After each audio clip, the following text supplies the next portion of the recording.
I'm currently walking in Brooklyn Bridge Park, a half a mile or so from where Washington and Emily Roebling once lived. From their house up in Brooklyn Heights, they had a perfect vantage point of another Roebling masterpiece, and that's the Brooklyn Bridge that you see behind me.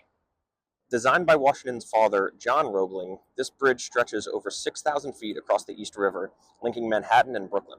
John envisioned this marvel in the late 1860s, but he actually never got to see it built. A tragic ferry accident led to his death before construction even began in 1870.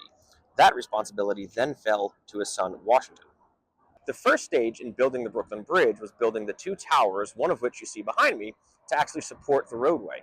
In order to do this, they built massive wooden boxes. Now, these airtight boxes were lowered into the river, and this allowed workers to easily go up and down to start building the towers.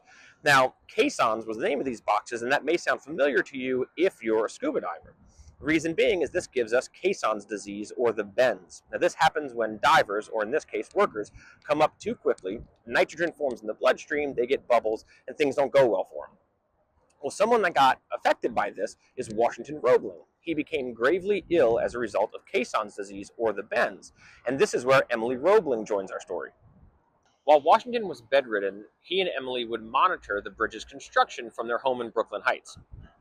Emily would then take the instructions and go to the bridge and let the workers know what needed to be done.